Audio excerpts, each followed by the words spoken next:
मृत्यु के बाद जो कहा जाता है कि स्वर्ग है, नरक है, तो ये सच में है कि सिर्फ कहने को? सुखदेव जी ने कहा सच में है। तो बोले कैसे है, क्या करते हैं, क्या करने से कहां जाएंगे?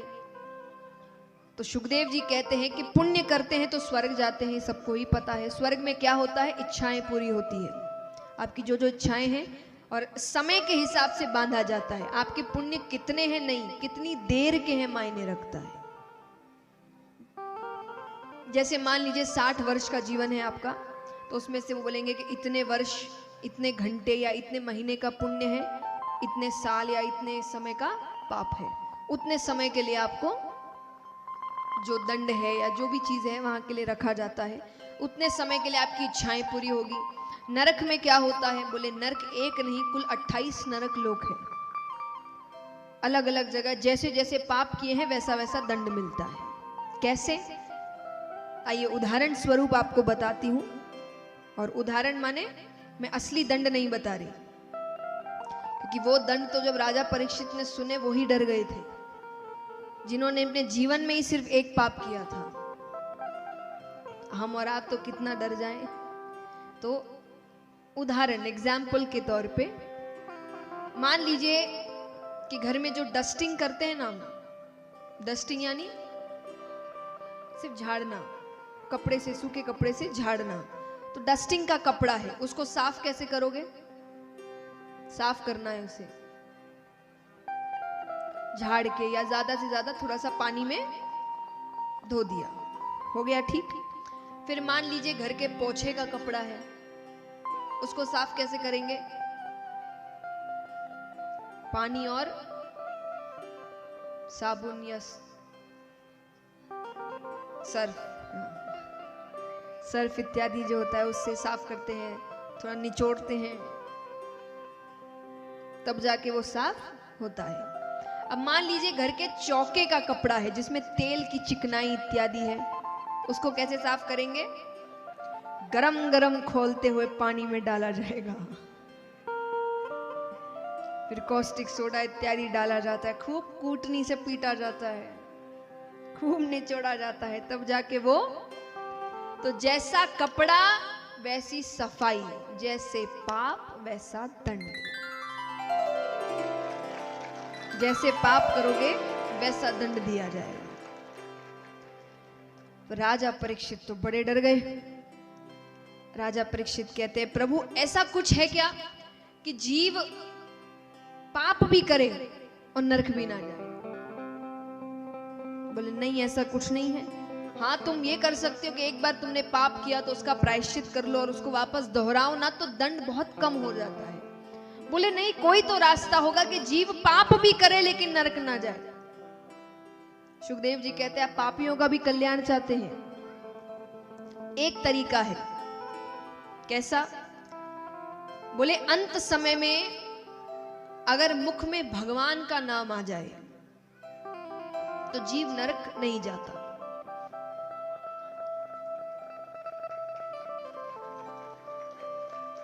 तालियों से मतलब ये नहीं कि ये बहुत आसान है। कितने तो यहां बैठे होंगे सोचेंगे हो गया हमारा काम।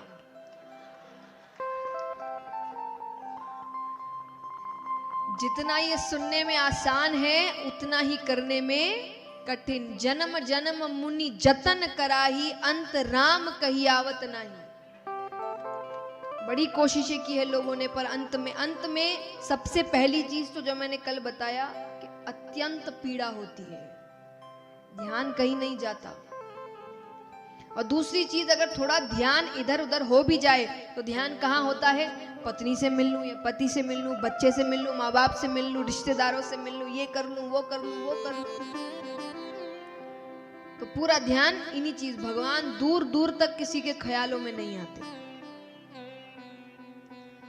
तो महाराज, लेकिन ये सच है, अंत समय में भगवान का नाम ले लो तो नरक नहीं जाते।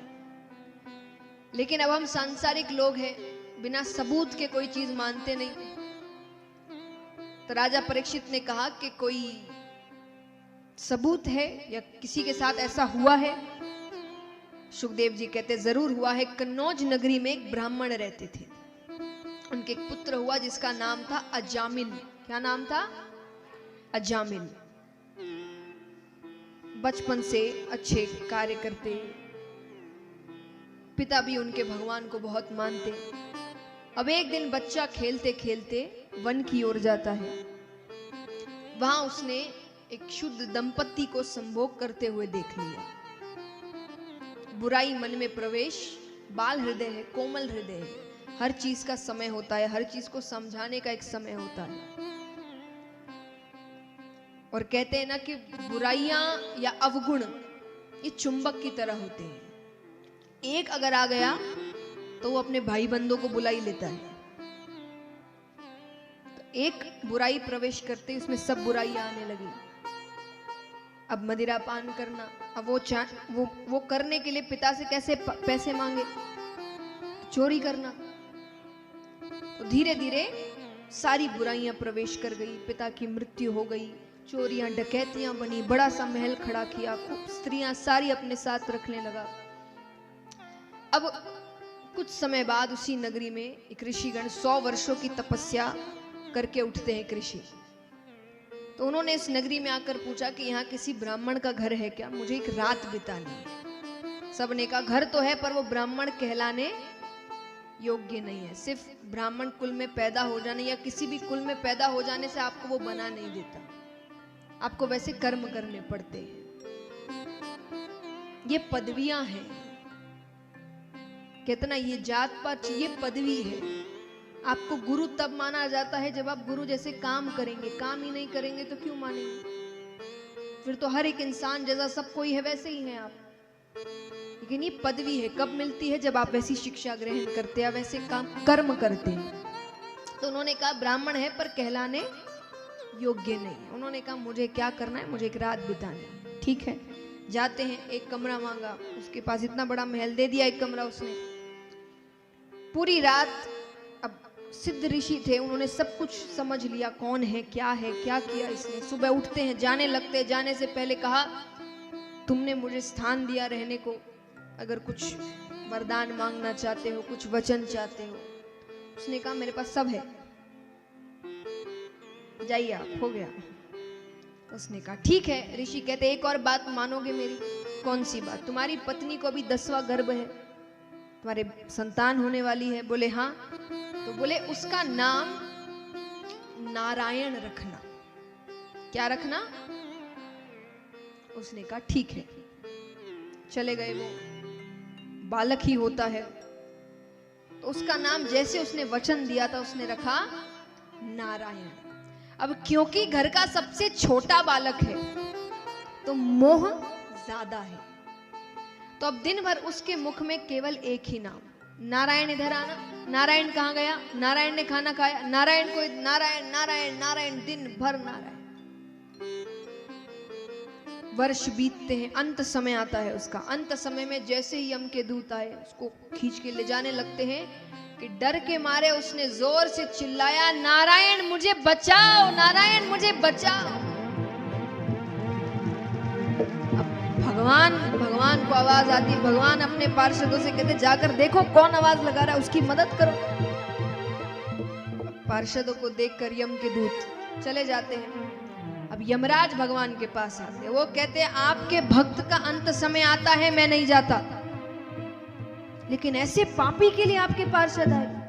भगवान कहते हैं पापी हो कि पुण्य करने वाला हो, जो अंत समय में मेरा नाम ले लेता है वो नरक लोग।